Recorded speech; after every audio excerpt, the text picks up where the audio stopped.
Hello दोस्तों, स्वागत है आपका आज के इस वीडियो में।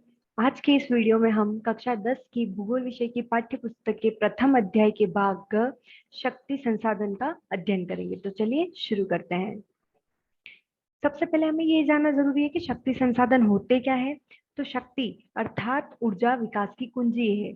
मानव सदियों से अपने विभिन्न क्रियाकलाप हेतु शक्ति के जैव एवं अजैव रूपों का प्रयोग करता आ रहा है।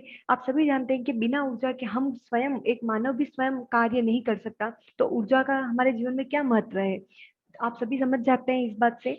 मानव ने प्रारंभिक चरणों में अपने शारीरिक शक्ति का प्रयोग किया था, फिर पशुओं को परिवहन के कार्य में प्रयुक्त किया। आप सभी जानते हैं मानव जो पहले था, आपने कभी खेतों में देखा हो गांव के, तो लोग हल में जो है मानव खुद उसमें लगकर और खेत को जोता था। उसके बाद पशुओं का भी प्रयोग उसमें किया जाने लगा। परिवहन में भी पशु जैसे घोड़ा गाड़ी, बैलगाड़ी आदि का प्रयोग किया जाता था। लेकिन जैसे जैसे विकास होता गया, शक्ति के नए साधन आते गए, जैसे कोयला, पेट्रोलियम, जैसे जैसे ये बढ़ते गए शक्ति के साधन, वैसे वैसे ही हमारा विकास होता गया है। मानव के आर्थिक क्रियाकलाप के बढ़ने के साथ ही ऊर्जा या शक्ति के नए नए स्रोतों की खोज हुई। मशीनों को चलाने के लिए पवन चक्की का उपयोग किया जाने लगा। शक्ति के साधनों का वास्तविक विकास 18वीं शताब्दी में औद्योगिक क्रांति के साथ शुरू हुआ। क्योंकि उस समय औद्योगिक क्रांति के समय उद्योगों में ऊर्जा की बहुत ज्यादा मात्रा में आवश्यकता थी। तो तब इन लोगों ने ऊर्जा के जो नए नए संसाधन है उनकी खोज की और तब इनका विकास हुआ। कोयले का उपयोग कर वाष्प शक्ति का विकास इंग्लैंड में हुआ। शीघ्र ही इसका प्रसार जो है यूरोप के अन्य देशों में हो गया। समय बीतने के साथ साथ ऊर्जा के नए स्रोत विकसित हुए। पेट्रोलियम ने कोयले का स्थान ले लिया। कालांतर में परमाणु शक्ति का विकास किया गया।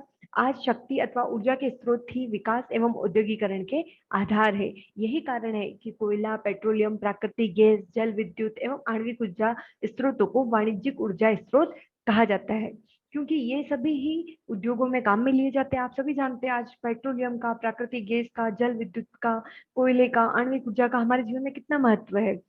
आज हर चीज में हम पेट्रोलियम का यूज, तो आप जानते हैं। एक सिंपल सा उदाहरण दूं तो गाड़ियों में जितनी भी गाड़ियां हैं, कार है वगैरह जितने भी है, उन सब में पेट्रोलियम का और डीजल का यूज होता है। तो आप समझ ही सकते हैं कि कितना महत्व है इसका। हम जल विद्युत से जो ऊर्जा उत्पन्न होती है, जो विद्युत बनाई जाती है, तो हमारे घरों में जो बिजली आ रही है वो भी तो एक ऊर्जा संसाधन ही है। तो आप सभी समझ सकते हैं कि हमारे लिए ऊर्जा संसाधनों का हमारे जीवन में क्या महत्व है। तो इन्हीं ऊर्जा संसाधनों के बारे में आज हम चर्चा करेंगे। अब बात करें शक्ति संसाधन के प्रकार की, तो शक्ति संसाधन के वर्गीकरण के विविध आधार हो सकते हैं। तो इसको हमने विभिन्न आधारों पर इसके प्रकारों को बताया है। पहला है उपयोग स्तर के आधार पर। शक्ति के दो प्रकार है, सतत शक्ति एवं समापनीय शक्ति। सतत शक्ति जो चलती रहती है, और समापनीय शक्ति जो एक बार यूज करने के बाद खत्म हो जाती है। सौर किरणें, भूमिगत ऊष्मा, पवन, प्रवाहित जल आदि सतत शक्ति के स्रोत है। जबकि कोयला, पेट्रोलियम, प्राकृतिक गैस एवं विखंडनीय तत्व समापनीय शक्ति के स्रोत है। यानी इनका अगर हमने एक बार यूज कर लिया तो उसके बाद ये खत्म हो जाते हैं। दूसरा है उपयोगिता के आधार पर। उपयोगिता के आधार पर ऊर्जा को दो भागों में विभक्त किया जाता है। पहला है प्राथमिक ऊर्जा, जैसे कोयला, पेट्रोलियम, प्राकृतिक गैस तथा रेडियोधर्मी खनिज आदि। तथा दूसरा है गौण ऊर्जा, जैसे विद्युत, क्योंकि यह प्राथमिक ऊर्जा से ही प्राप्त किया जाता है। अब तीसरी बात करें स्रोत की स्थिति के आधार पर। स्रोत की स्थिति के आधार पर शक्ति संसाधनों को दो भागों में वर्गीकृत किया जाता है। पहला है क्षयशील शक्ति संसाधन, जैसे कोयला, पेट्रोलियम, प्राकृतिक गैस। क्षयशील यानी जो खत्म हो जाते हैं, जिनका क्षय हो जाता है उनका प्रयोग करने पर। तथा दूसरा है अक्षयशील शक्ति संसाधन, जैसे प्रवाही जल, पवन, लहरें और सौर शक्ति। ये सभी अक्षयशील है, यानी इनका कभी क्षय नहीं होता। अब बात करें संरचनात्मक गुणों के आधार पर। संरचनात्मक गुणों के आधार पर ऊर्जा के दो स्रोत हैं, जैविक ऊर्जा स्रोत तथा अजैविक ऊर्जा स्रोत। मानव एवं प्राणी शक्ति को जैविक तथा जल शक्ति, पवन शक्ति, सौर शक्ति तथा ईंधन शक्ति आदि को अजैविक शक्ति स्रोत के अंतर्गत रखा जाता है। फिर पांचवा जो आधार है वो है शक्ति के स्रोतों को समय के आधार पर पारंपरिक तथा गैर पारंपरिक शक्ति संसाधन के रूप में वर्गीकृत किया जाता है। इसमें देखिए, कोयला, पेट्रोलियम तथा प्राकृतिक गैस पारंपरिक तथा सूर्य, पवन, ज्वार, परमाणु ऊर्जा तथा गर्म जलने आदि गैर पारंपरिक शक्ति संसाधन के उदाहरण है। पारंपरिक या जो जिन्हें हम शुरू से यूज करते आ रहे हैं, और गैर पारंपरिक जिनका अभी अभी हमें पता चला है और जिनका विकास अभी अभी हुआ है वो। अब देखिए, मोटे तौर पर अगर हम बात करें तो शक्ति संसाधन के प्रकार के इतने सारे आधारों के प्रकार के बाद हम इसे दो भागों में बांट सकते हैं, पारंपरिक ऊर्जा संसाधन और गैर पारंपरिक ऊर्जा संसाधन। पारंपरिक ऊर्जा संसाधन के अंतर्गत कोयला, पेट्रोलियम और प्राकृतिक गैस आते हैं, और गैर पारंपरिक ऊर्जा संसाधन के अंतर्गत सौर शक्ति, पवन शक्ति, ज्वारीय शक्ति, भूतापीय शक्ति तथा जैव शक्ति आते हैं। तो अभी हम पहले बात करेंगे पारंपरिक ऊर्जा संसाधनों की, जिसमें कोयला, पेट्रोलियम और प्राकृतिक गैस है। पारंपरिक ऊर्जा स्रोत, कोयला, पेट्रोलियम, प्राकृतिक गैस जैसे खनिज ईंधन जो जीवाश्म ईंधन के भी नाम से जाने जाते हैं, ये पारंपरिक शक्ति संसाधन है तथा ये समाप्य संसाधन है। समाप्य यानी इनका एक बार प्रयोग करने के बाद ये खत्म हो जाएंगे। कोयला, पेट्रोलियम, प्राकृतिक गैस जैसे खनिज ईंधन जो जीवाश्म ईंधन के नाम से भी जाने जाते हैं। जीवाश्म ईंधन इन्हें इसलिए कहते हैं क्योंकि इनका जो निर्माण हुआ है जो वो जीवों के अवशेषों से हुआ है। कोयला, पेट्रोलियम, प्राकृतिक गैस ये जो है हमारे भूगर्भ में जीवों के, वनस्पति के काफी लंबे समय तक अंदर दबे रहने के कारण, अत्यधिक दाब और अत्यधिक ताप लगने के कारण रासायनिक क्रियाओं के माध्यम से इनका निर्माण हुआ है, इसीलिए इनको जीवाश्म ईंधन के नाम से जाना जाता है। अब पहले बात करें हम कोयले की, तो कोयला शक्ति और ऊर्जा का महत्वपूर्ण स्रोत है। अब सभी जानते हो, गांव में आपने अक्सर देखा होगा, लोग कोयले का उपयोग जो है अपने घर में भोजन बनाने हेतु, इससे छोटे छोटे कामों में भी कोयले का यूज लेते हैं। तो आप सोच सकते हैं कि कोयला कितना इंपॉर्टेंट है, और कोयले का उद्योगों में तो बहुत ही ज्यादा यूज होता है। तो कोयला जो है वो शक्ति और ऊर्जा का बहुत ही महत्वपूर्ण स्रोत है। जनवरी 2008 तक भारत में 1200 मीटर की गहराई तक पाए जाने वाले कोयले का कुल अनुमानित भंडार 26,454 करोड़ टन आंका गया है। 2007-8 में कोयले का कुल उत्पादन 456.373 मिलियन टन था। और अभी अगर अभी की इसी वर्ष की बात करें तो 2019-20 में कोयले का कुल उत्पादन 602.13 मिलियन टन है। तो आप देख सकते हैं कि कोयले का उत्पादन में कितना बढ़ोतरी हुई है। अब हम बात करें तो भूगर्भिक दृष्टि से भारत के समस्त कोयला भंडार को दो मुख्य भागों में बांटा जा सकता है, अर्थात जिस समय काल में जो कोयला मिला है उसके आधार पर हमने इसे दो भागों में बांटा है। ये जो आप देख रहे हैं ना, गोंडवाना समूह और टर्शरी समूह, ये दोनों भूवैज्ञानिक काल है। जो कोयला इन कालों में मिला उन्हीं के नाम पे आधार पर उनको बोला जाता है। जैसे ये है गोंडवाना समूह का कोयला और इसे कहेंगे टर्शरी समूह का कोयला। अब गोंडवाना समूह का कोयला जो इस गोंडवाना काल में मिला उस कोयले को कहते हैं। तो इस समूह जो इस गोंडवाना जो काल था उसमें बना था ये कोयला, ठीक है। तो इस समूह में भारत के 96% कोयले का भंडार है, और कुल उत्पादन का 99% भाग इस वाले कोयला समूह से, गोंडवाना समूह से प्राप्त होता है। और यहाँ के जो कोयले का निर्माण है वो लगभग 20 करोड़ वर्ष पूर्व में हुआ था। और गोंडवाना कोयला क्षेत्र के अगर मुख्य क्षेत्रों की बात करें तो ये 4 नदी घाटियों में पाए जाते हैं, दामोदर घाटी, सोन घाटी, महानदी घाटी तथा वर्धा गोदावरी घाटी। अब दूसरा बात करें हम टर्शरी समूह की, तो गोंडवाना समूह के बाद टर्शरी समूह के कोयले का निर्माण हुआ। ये लगभग 5.5 करोड़ वर्ष पुराना है। तो ये देखिए आप, गोंडवाना समूह का जो कोयला है वो 20 करोड़ वर्ष पूर्व का है, और टर्शरी समूह का 5.5 करोड़ वर्ष पुराना है। यानी कि ज्यादा पुराना जो कोयला है वो गोंडवाना समूह का है, और यही सबसे अच्छा कोयला है। टर्शरी समूह का जो कोयला है वो असम, अरुणाचल प्रदेश, मेघालय और नागालैंड में पाया जाता है। ये सभी उत्तरी पूर्वी हमारे राज्य है, वहां पर टर्शरी समूह का कोयला पाया जाता है। यानी कि जो टर्शरीय भूवैज्ञानिक काल में जो कोयला मिला था वो यहाँ पर पाया जाता है इन राज्यों में। और जो गोंडवाना समूह में जिन कोयले का निर्माण हुआ था वो दामोदर घाटी, सोन घाटी, महानदी घाटी और वर्धा गोदावरी घाटी में मिलता है। आगे हम इन्हें मानचित्र पर देखते हैं।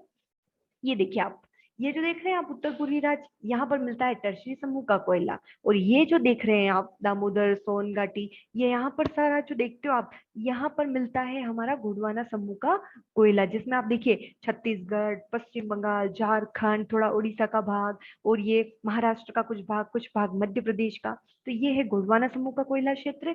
ये है उत्तर पूर्वी राज्यों में जो है वो टर्शरी समूह का कोयला क्षेत्र है। ये है कोयले का वर्गीकरण। तो कोयले को हमने चार भागों में बांटा है, एंथ्रेसाइट, बिटुमिनस, लिग्नाइट और पीट। जो एंथ्रेसाइट है वो सर्वोच्च कोटि का कोयला है। इसमें जो कार्बन की मात्रा है वो 90% से ज्यादा पाई जाती है। ये जो चारों प्रकार आप देख रहे हैं ना, ये हमने इसमें इन सारी कोयलों में पाई जाने वाली कार्बन की मात्रा के आधार पर इनको बांटा है। तो एंथ्रेसाइट जो है वो सबसे बेस्ट क्वालिटी का कोयला है, और इसमें जो कार्बन की मात्रा है वो 90% से ज्यादा होती है, और ये जलने पर धुआं ज्यादा नहीं देता है, और ऊष्मा भी बहुत ज्यादा देता है। धुआं कम और ऊष्मा ज्यादा देता है। इसे कुकिंग कोयला भी कहा जाता है, और धातु गलाने में ये काम में आता है। दूसरा है बिटुमिनस। बिटुमिनस जो है इसमें कार्बन की मात्रा 70 से 90% तक पाई जाती है, और इसे परिष्कृत करके हम कुकिंग कोयला बना सकते हैं। भारत में जो है अधिकतर इसी कोयला इस श्रेणी का कोयला ही पाया जाता है। यानी यहाँ पर एक क्वेश्चन बनता है कि भारत में सबसे ज्यादा कौन से प्रकार का कोयला पाया जाता है, तो ये जो बिटुमिनस कोयला है यही भारत में ज्यादातर पाया जाता है। फिर तीसरा बात करें तो लिग्नाइट। लिग्नाइट जो है ये बहुत ही निम्न कोटि का कोयला माना जाता है। इसमें कार्बन की मात्रा सिर्फ 30 से 70% तक पाई जाती है और ये कम ऊष्मा देता है और धुआं ज्यादा देता है। इसे हम इसके रंग के आधार पर भूरा कोयला भी कहते हैं, क्योंकि इसका रंग जो होता है भूरा होता है। फिर चौथा है पीट। ये जो है इसमें कार्बन की मात्रा 30% से भी कम पाई जाती है। सबसे घटिया किस्म का कोयला है, इसे ज्यादा यूज में नहीं लिया जाता है। ये पूर्व के दलदली भागों में पाया जाता है। तो ये तो थे कोयले के चारों प्रकार। अब हम बात करते हैं कोयला के वितरण की। कोयला के वितरण की बात करें तो हम इसके समूह को इनके कालों के आधार पर बांट सकते हैं, जैसे गोंडवाना समूह का कोयला क्षेत्र, टर्शरी समूह का कोयला क्षेत्र और लिग्नाइट कोयला क्षेत्र। इन तीन भागों में बांट सकते हैं। और इसमें हम पहले बात करेंगे गोंडवाना समूह के कोयला क्षेत्र की। तो गोंडवाना समूह का कोयला क्षेत्र कहाँ पाया जाता है, उसका वितरण हम देखते हैं। तो पहला है झारखंड।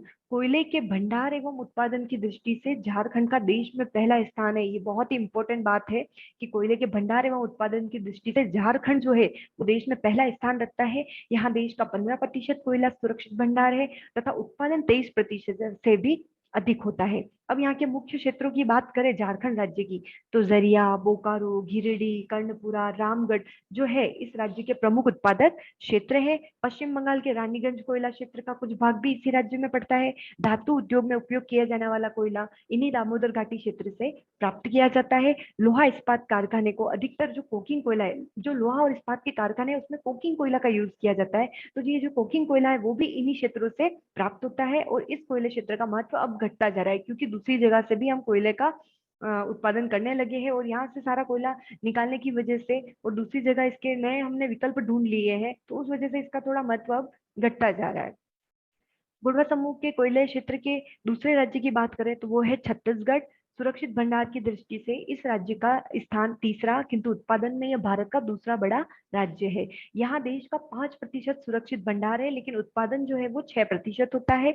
उत्तरी छत्तीसगढ़ के मुख्य कोयला क्षेत्र, अब ये छत्तीसगढ़ के कुछ कोयला क्षेत्र हैं जैसे चिरमिरी, कुरसिया, विश्रामपुर, झिलमिली, सोनहाट, लखनपुर आदि, ये सारे वहाँ के क्षेत्र के नाम है। हासदो, अरंड, कोरबा, मांड, रायगढ़ दक्षिणी छत्तीसगढ़ के कोयला क्षेत्र है। अब बात करते हैं तीसरा राज्य, वो है उड़ीसा। उड़ीसा में देश का 1/4 कोयले का भंडार है, पर उत्पादन मात्र 14.6% ही होता है। तालचर पर कोयले का विशाल भंडार है। ये वहाँ का क्षेत्र है तालचर। यहाँ पर उच्च कोटि का कोयला न होने के कारण भाप एवं गैस बनाने में ये कोयला काम आता है। फिर चौथे राज्य की बात करें तो वो है महाराष्ट्र। इस राज्य में देश का मात्र जो है 3% कोयला सुरक्षित है, पर उत्पादन देश का 9% से भी अधिक होता है। इस राज्य में अधिकतर कोयला जो है चांदावर्धा, कामटी और बंदेर से प्राप्त होता है। ये कुछ क्षेत्र है। आपको इन राज्यों का क्रम याद रखने के साथ साथ इन राज्यों के जो प्रमुख क्षेत्र है उनमें से 2-3 या मैक्सिमम 3 आपको क्षेत्रों के नाम याद रखने बहुत जरूरी है, क्योंकि हमारे जो परीक्षा होती है तो परीक्षा में इसी टाइप के क्वेश्चन पूछे जाते हैं कि कोयले समूह का वितरण बताइए, कोयले का वितरण दर्शाइए। तो उसमें हमें इन सारे राज्यों का बताना पड़ता है कौन कौन से क्षेत्रों में ये कोयला मिलता है। पांचवा है मध्य प्रदेश। इस राज्य में देश का मात्र 7% कोयले का भंडार है, क्योंकि अधिकांश कोयला जो है वो छत्तीसगढ़ में चला गया है। यहाँ प्रमुख कोयला उत्पादन, अगर यहाँ मध्य प्रदेश के प्रमुख कोयला उत्पादन के क्षेत्रों की बात करें तो सिंगरौली, सोहागपुर, जोहिला, उमरिया, इनमें इनका उत्पादन होता है। और दूसरा कोयला उत्पादक सतपुड़ा क्षेत्र का पेच कान्हन, पथखेड़ा और मोहपानी है। ये वहाँ के नाम है उन क्षेत्रों के। ठीक है, अब छठे नंबर पर देखिए तो पश्चिम बंगाल। यह राज्य सुरक्षित भंडार की दृष्टि से देश का चौथा एवं उत्पादन में 7वां स्थान रखता है। रानीगंज जो है वो पश्चिम बंगाल का सबसे महत्वपूर्ण कोयला क्षेत्र है, जिसका कुछ भाग झारखंड में पड़ गया है, कुछ कोयला दार्जिलिंग में भी पैदा किया जाता है। ये जो रानीगंज है, झारखंड और पश्चिम बंगाल दोनों राज्य पास पास में है, तो जो रानीगंज जो क्षेत्र है कोयला का वो कुछ पश्चिम बंगाल में और कुछ झारखंड। हम देखिए इस मैप में, आप देखिए इस मानचित्र में major coal fields of India, यानी जहां पर कोयला के मुख्य क्षेत्र पाए जाते हैं वो उसमें बताए गए हैं। अब मैं आपको बता दूं, ये जो देखिए ये गोंडवाना समूह का कोयला क्षेत्र है। अब इसके प्रमुख क्षेत्र देखिए रानीगंज, ये मैंने बताया था पश्चिम बंगाल में, रानीगंज, ये बोकारो, यहाँ पर ये देखिए पेच कानन, ये सिंगरेनी, और बीच में ये देखिए जरिया, बोकारो, ये जो रेड कलर के आप स्पॉट्स देख रहे हैं ना यहाँ पर, ये पूरा ब्लैक ब्लैक जो दिख रहा है, ये कोयला का क्षेत्र है। तो ये है गोंडवाना समूह का कोयला क्षेत्र। ये टर्शरी का, मैंने बताया आपको, मेघालय, असम, यहाँ पर ये टर्शरी का कोयला क्षेत्र पाया जाता है। और ये जो आप कुछ देख रहे हैं, यहाँ पर भी टर्शरी समूह का जम्मू कश्मीर में कुछ कोयला क्षेत्र पाया जाता है। और ये वाला जो एरिया है, आगे हम पढ़ेंगे, लिग्नाइट कोयला क्षेत्र यहाँ पर पाया जाता है। अब बात करते हैं लिग्नाइट कोयला क्षेत्र की। तो यह एक निम्न कोटि का कोयला होता है, इसमें नमी ज्यादा तथा कार्बन कम होता है, अतः धुआं अधिक देता है। ये लिग्नाइट कोयले का जो भंडार है वो मुख्य रूप से तमिलनाडु के लिग्नाइट बेसिन में पाया जाता है। यहाँ देश का 94% लिग्नाइट कोयले का सुरक्षित भंडार है, मतलब सबसे ज्यादा लिग्नाइट कोयला जो है वो तमिलनाडु के लिग्नाइट बेसिन में पाया जाता है। यहाँ नेवली लिग्नाइट कॉर्पोरेशन लिमिटेड, ये जो है यहाँ पर कोयले का खनन करती है, जो कंपनी है नेवली लिग्नाइट कॉर्पोरेशन लिमिटेड, एक कॉरपोरेशन है, ये यहाँ पर जो है कोयले का खनन का कार्य करती है। यह कोयला राजस्थान में, गुजरात में एवं जम्मू कश्मीर में पाया जाता है। ये देखिए, ये राजस्थान में, गुजरात में और जम्मू कश्मीर, यहाँ पर ये कुछ लिग्नाइट कोयला क्षेत्र पाया जाता है। अब इसमें आप और अच्छे से देख सकते हैं, जैसे देखिए ये जो आपको डार्क जो ग्रे कलर है, इसमें ये जो देख रहे हैं, ये सारे हैं कोयला के क्षेत्र। ये है यहाँ पर गोंडवाना समूह के कोयला क्षेत्र, जैसे ये झारखंड, वेस्ट बंगाल, ये छत्तीसगढ़, ठीक है, ये कुछ कुछ आंध्र प्रदेश का भाग, कुछ महाराष्ट्र का और कुछ मध्य प्रदेश का, ये है गोंडवाना समूह का कोयला क्षेत्र। ये मैंने आपको पहले ही बता दिया, टर्शरी समूह का कोयला क्षेत्र। अब आप ये देखिए, आपको ये लाइट स्लेटी रंग का जो दिख रहा है ना, ये वाले पैचेस, ये तमिलनाडु का क्षेत्र जो मैंने आपको बताया अभी, जहां पर लिग्नाइट कोयला क्षेत्र पाया जाता है, ये वाला। और गुजरात का कुछ भाग, ये राजस्थान में कुछ, और कुछ जम्मू कश्मीर में। ठीक है, तो ये है कुछ लिग्नाइट कोयला क्षेत्र के भाग। ये सारे मैप आपको नेट पे अवेलेबल है, मैंने यहाँ पर इसका सोर्स भी बता रखा है, mapsofIndia.com पर आपको सारे मैप मिल जाएंगे। आप वहां पर जाइए, इन मानचित्र को देखिए, ताकि आपको इन सब सभी जो खनिज है इनका वितरण बहुत अच्छे से समझ में आएगा। तो इसी के साथ हमारा आज का वीडियो यही समाप्त होता है, मिलते हैं अगले वीडियो में। धन्यवाद।